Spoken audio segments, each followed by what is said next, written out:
Hello शहरवासियों, मैं Rawat sir बोल रहा हूँ। एक बेबस और अभागा शहर। मैं रावत सर हूँ। शायद आप सब मुझसे परिचित ही होंगे। आजकल हर वर्ष की भांति मैं अपनी बेबसी व बर्बादी के आंसू बहा रहा हूँ, लेकिन अफसोस इतने सालों से बहते मेरे आंसू पहुँचने वाला कोई नहीं है।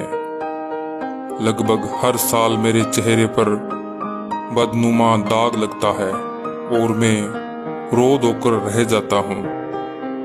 वर्षों से इस आफत को झेल रहा हूँ, लेकिन अभी तक कोई ईमानदार कर्तव्यनिष्ठ नुमाइंदा मेरी इस पीड़ा को हरण करने के लिए नहीं आया।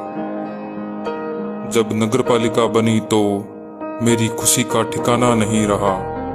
मैंने सोचा अब तो मैं चमन बन जाऊंगा, लेकिन कितने चेयरमैन आए और चले गए।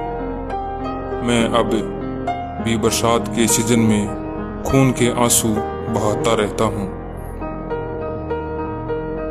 एक सांसद व तीन विधायक देने वाला मैं एक अभागा शहर हूँ। काश ये लोग यहाँ के नहीं होते तो मुझे दूसरे शहरों से ताना तो नहीं सुनना पड़ता। हर चुनाव में बरसाती पानी के नाम पर सफेद पोश वोटों की फसल काटते हैं और चुनाव के बाद यह कहकर मेरे जले पर नमक छिड़कते हैं कि तुम तो निच्ची जगह में बसे हुए हो तो पानी तो भरेगा ही। जो भी चेयरमैन बना उसके लिए मैं सोने के अंडे देने वाली मुर्गी साबित हुआ। मुझे खूब लूटा गया। मुझे किसी ने बताया पुराने समय में डाकू हुआ करते थे, लेकिन वो अपने गांव में डकैती व लूटपाट नहीं करते थे। लेकिन यहाँ तो मुझे अपनों ने ही लूट लिया। कई बार मैं सोचता हूँ ये लोग क्या करेंगे इतने पैसे का। क्या जमीर ईमानदारी मर चुके हैं? शायद लग तो ऐसा ही रहा है। अपनों को रेवड़ियां बांट ऐसे लोगों को ठेकेदार बना दिया है जिन्होंने मेरी तौहीन करवाने में कोई कसर नहीं छोड़ी। कुछ मेरे निवासी जो ऊंचाई पर बसे हुए हैं वो भी आजकल सोशल मीडिया पर अपने अपने नेताओं का खूब बचाव कर रहे हैं। कोई जयपुर का उदाहरण दे रहा है तो कोई गंगानगर का। लगे रहो, नेताओं को यही तो चाहिए। वो किसी भी दल का क्यों ना हो, फूट डालो, राज करो। मैं ऊंचाई पर बैठे नेताओं के शुभ चिंतकों से आग्रह करूंगा, एक बार कोई उधार की कश्ती लेकर डूबे क्षेत्र का दौरा कर लें। लाखों करोड़ों का नुकसान हुआ है।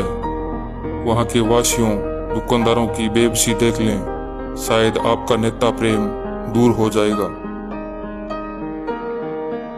अधिकारियों ने भी मेरे को पिकनिक स्पॉट बना रखा है। सूखे सूखे में जाते हैं, बड़ी बड़ी बातें करते हैं, लेकिन 3 दिन के बाद भी डाक के 3 बात। शायद मेरे दर्द को दूर करने का इलाज किसी के पास नहीं है और होगा भी नहीं, क्योंकि अधिकारी अमूमन सत्ता के साथ रहते हैं। वो ज्यादा टेंशन नहीं लेते। वो सत्ताधारियों के ही गीत गाते रहते हैं।